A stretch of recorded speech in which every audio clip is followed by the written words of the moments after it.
After months of yelling in public and private meltdowns and then trying to block it and calling it a hoax and calling his own supporters stupid and weak and soft if they care about Epstein, Trump finally did, in the end, sign the bill to release the Epstein files, which proves one thing.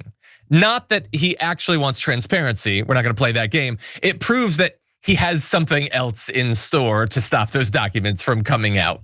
Maybe that's me being TDS'd or whatever, but that's my guess.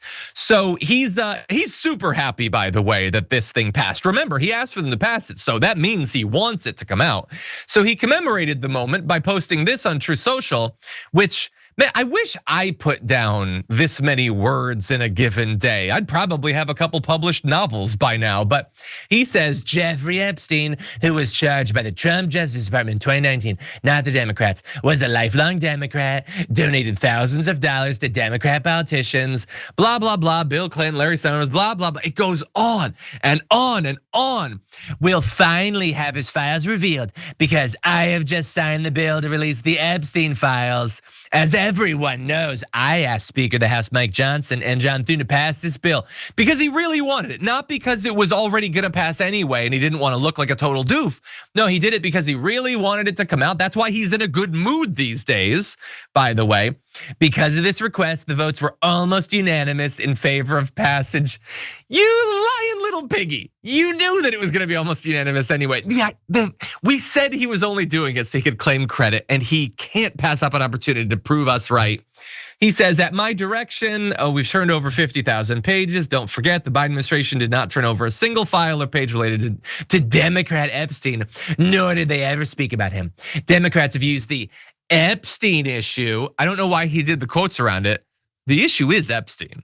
It's not like, that's what it is actually about. Anyway, and then Donald Trump does the thing where almost every one of his True Social posts, he just copy and pastes the things that he thinks that he's succeeded on. And my favorite part is always no men in women's sports or transgender for everyone. And I just wanna know what that means. What is transgender for everyone? I don't get it. It's certainly not transgender like rights or freedom for everyone that wants them. It's definitely not that. And then he ended wars and he created the hottest country or whatever, which I do agree. Thanks to his surrender on fighting climate change, he has produced the hottest country we've ever had. So that's good. And then he goes back to calling it a hoax. So which is it? Do you want credit? Are you singularly, uniquely responsible for it coming out, or is it a hoax and a big distraction and you actually hate it? Well, he's not gonna like come out and be honest in this message, but I think that we can use a bit of like context clues of how else he's been talking and acting.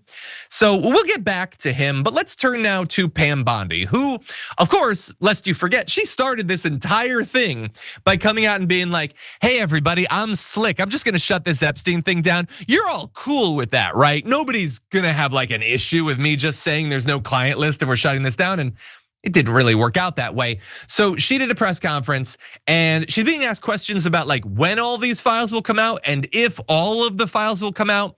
And as you'll see, she's being a little bit evasive.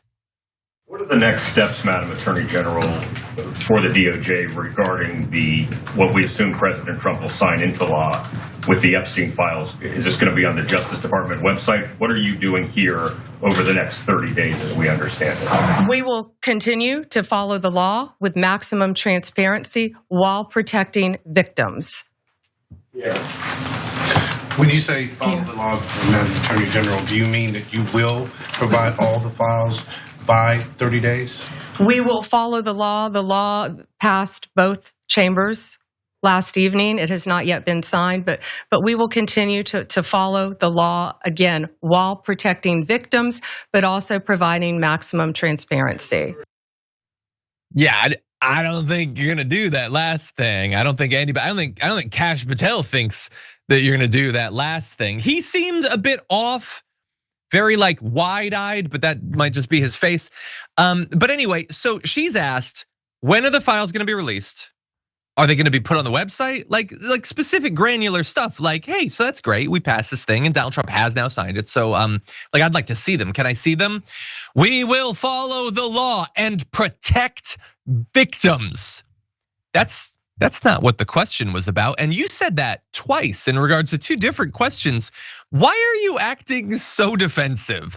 And so anyway, she goes on to say that like there's, remember earlier this year, she said there's no other perpetrators. Nobody else did anything wrong. And so it's strange that they now have this investigation going on, seemingly only because Donald Trump called for it. So she was asked about that investigation because a lot of us are worried that that's going to be used as an excuse to not, in the end, release files, and that definitely is what's going to happen. That's not speculation. That's what take that to the bank. Go to Polymarket or whatever. But she was asked about that. The DOJ statement earlier this year saying that the files would not release mentioned the fact that the review of the documents and the evidence did not suggest that any additional investigation of third parties was warranted. What changed since then that you launched this investigation? Information that has come for information. There's information that new information, additional information, and again, we will continue to follow the law, to investigate any leads. If there are any victims, we encourage all victims to come forward, and we will continue to provide maximum transparency under the law.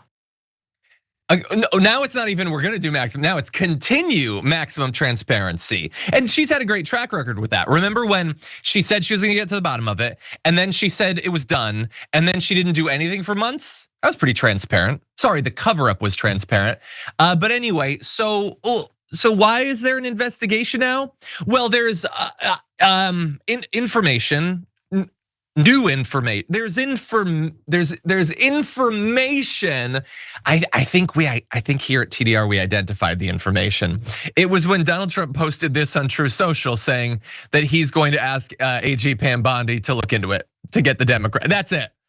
So there's no new information. I'm not saying that there couldn't be. It could be that they had interviews with more of the victims or whatever, and that turned up more information. But I know they're not talking to the victims.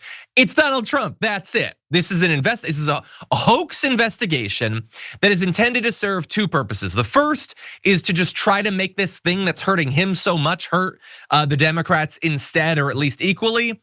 But the second reason is far more insidious because she keeps saying, we're gonna release it according to what the law says. And I think everybody has now identified the part of the law that she's most interested in. So under the legislation, the Trump administration may withhold records that identify victims or include images of child sexual abuse or are otherwise classified. Some of that sounds reasonable, although I would think you could just redact the name of the victim rather than withhold the entire record. Because if it said who was doing the crime and the victim, I feel like some of that information could be released, but that's not the most important part. The legislation also allows records to be withheld if they would jeopardize an active federal investigation. And what do you know? Just in time for the bill to be passed, there's an active federal investigation. And Donald Trump's personal lawyer, Pam Bondi's in charge of it. And she's only doing it because Donald Trump twisted her arm into doing it, specifically to provide cover for him. So yeah, I wonder if we're gonna get all the files. I don't know, it could go either way. It's a real coin flip, that's how it feels to me. But anyway, I also just want to point out, Graphic 5, White House officials are now talking about the payback they're gonna have. So the Democrats are gonna regret this. They're gonna try to go after the Democrats. And remember earlier this week, they said publicly Donald Trump is calling Marjorie Greene a traitor. Behind the scenes, they're saying they're gonna destroy her for putting so much focus on this. And all of that is a very strange way to act about something that you're really excited happened, and it only happened because of you. So I'm left with some extra questions that I'm not sure will ever be answered.